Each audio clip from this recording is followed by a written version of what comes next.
Bonjour à tous et bienvenue dans cette nouvelle vidéo. Aujourd'hui, on va faire la guidance pour le mois de juin des Gémeaux. J'espère que vous allez bien.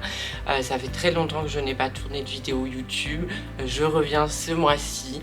Avant de commencer, je voulais vous dire vraiment de prendre que ce qui vibre en vous parce que c'est une guidance générale. Ça peut parler à beaucoup de monde comme à personne. Donc prenez vraiment que les messages qui vibrent en vous. Si vous souhaitez une séance privée avec moi, toutes les infos sont dans ma barre de description. Il y a un lien pour réserver des séances. Donc si ça vous intéresse, allez faire un tour. Et on va commencer sans plus tarder. Je tire les cartes et on se retrouve juste après pour vos messages. À tout de suite.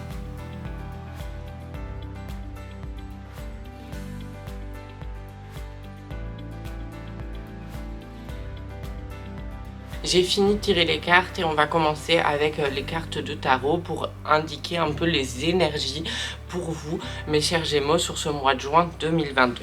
La première carte qui est tombée, c'est la carte des amoureux. Elle vous invite vraiment à prendre conscience que l'amour a une place importante au sein de votre vie, qu'il est temps de lui donner pour certaines personnes la place qu'elle mérite, c'est-à-dire de se laisser séduire par l'idée de potentiellement avoir une relation amoureuse ou tout simplement laisser la place au partenaire de venir découvrir quelle personne vous êtes. Il y a beaucoup de blocages autour de ce sujet là, l'amour pour les Gémeaux pardon, pour les Gémeaux, et il est temps en fait de faire le travail sur vous, de commencer un travail de développement personnel pour savoir d'où vient ce blocage, pardon, et comment vous allez réussir petit à petit, parce que c'est on y va step by step, on n'y va pas d'un coup. Comment vous allez réussir à avoir confiance en une personne, c'est aussi ça la problématique. Vous avez aussi la carte des amoureux parce qu'il est important de considérer l'amour pour les autres. Donc ça peut être un partenaire, une partenaire, mais ça peut être aussi l'amour de vos proches, l'amour de votre famille et également l'amour pour soi.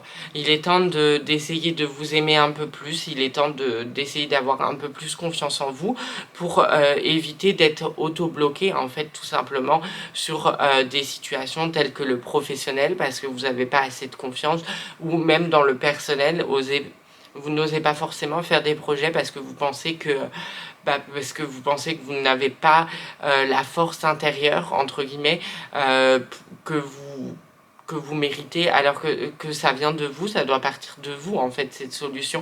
Donc c'est très important de commencer à réfléchir autour de cette question et autour de ce thème qui est l'amour pour juin 2022. Vous avez aussi la carte de l'empereur qui vous invite justement à trouver une posture idéale. Votre posture idéale, c'est aussi la posture dont vous êtes fier, c'est la posture dont vous ne voulez pas lâcher, c'est-à-dire rester fidèle à ses valeurs, rester fidèle à ses valeurs,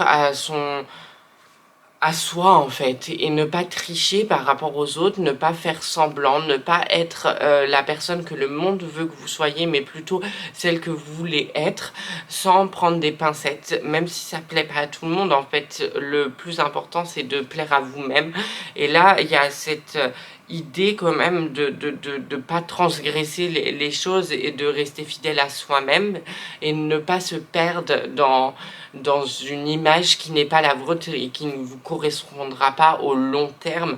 Vous allez plus vous faire du mal qu'autre chose. L'empereur, c'est aussi tout ce qui est la loi, l'ordre. Donc on vous demande de faire une organisation, d'être très organisé sur ce mois de juin, par exemple dans le domaine professionnel, pour atteindre vos objectifs, pas partir dans tous les sens, pas essayer de correspondre à beaucoup de gens, juste correspondre à vous-même et ne pas essayer de séduire tout le monde en fait. Essayez de séduire les personnes qui vous plaisent, donc en tant qu'amical, hein, je dis séduire, c'est pas forcément dans le domaine amoureux, vraiment essayez de rester vous-même au maximum, c'est ce qu'on vous demande, et ça peut être libérateur pour certaines personnes. Vous avez en troisième carte la carte du soleil qui vous invite vraiment à profiter de ces énergies d'action, des énergies fortes pour justement conquérir le monde, entre guillemets, faire ou essayer d'avoir la vie que vous rêvez, en tous les cas mettre en place des actions pour y parvenir. Et c'est très important de parler en termes énergétiques parce que l'énergie, c'est ce qui nous nourrit, c'est ce qui nous fait vivre aussi. Et du coup, il faut en prendre conscience.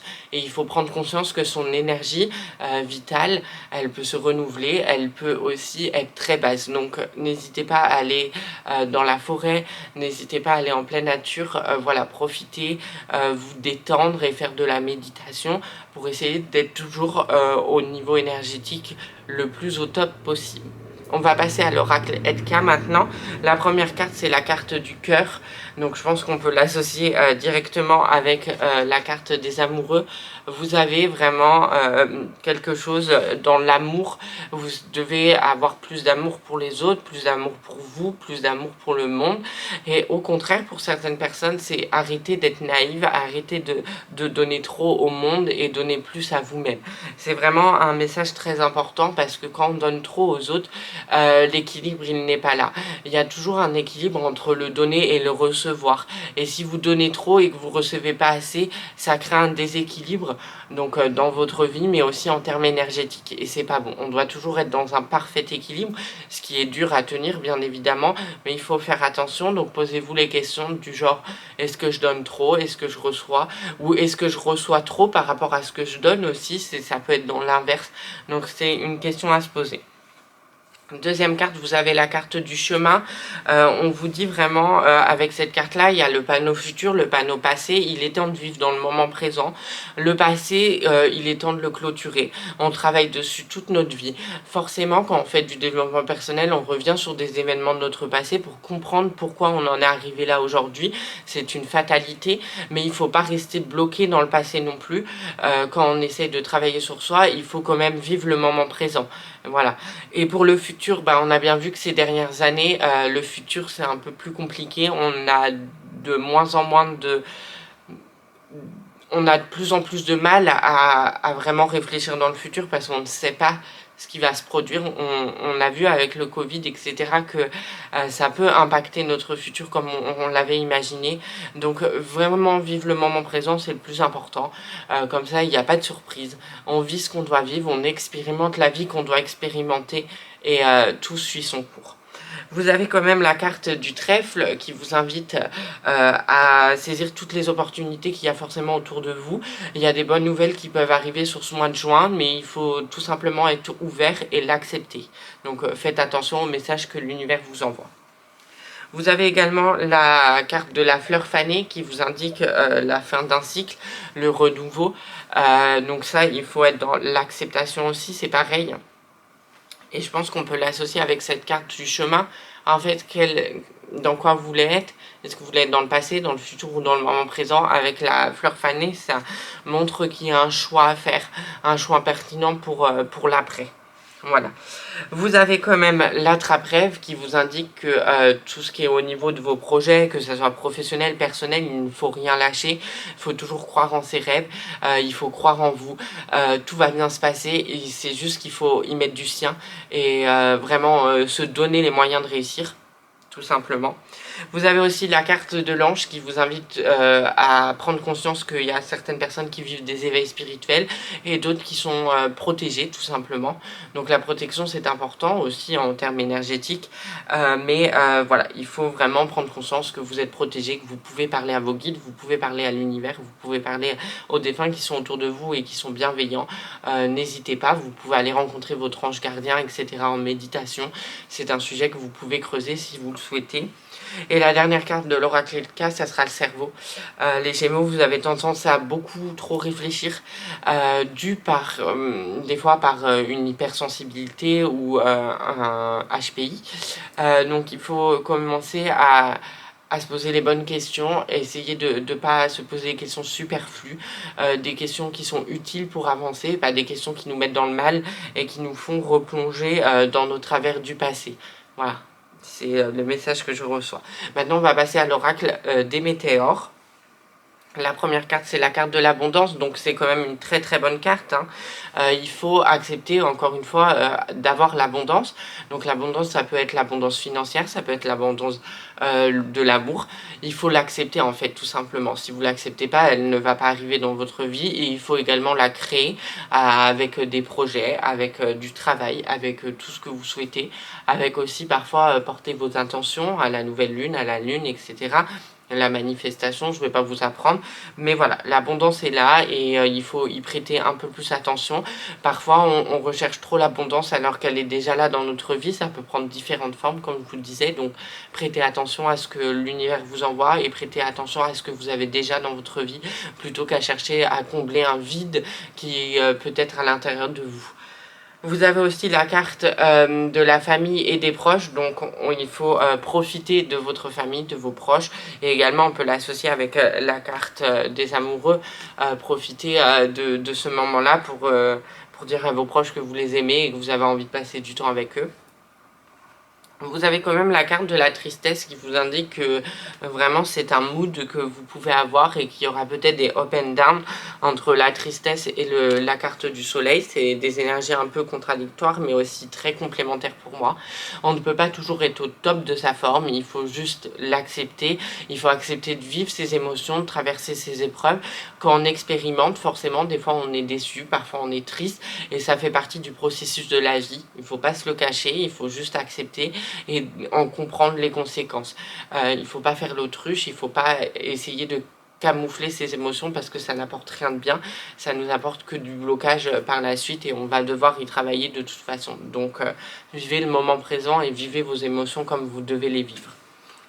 Vous avez aussi un besoin d'ancrage qui se fait entendre, donc pour être plus ancré au sol, n'hésitez pas à faire de la méditation. Je vous mettrai une méditation dans la barre de description si ça vous intéresse. Elle est très bien pour s'ancrer.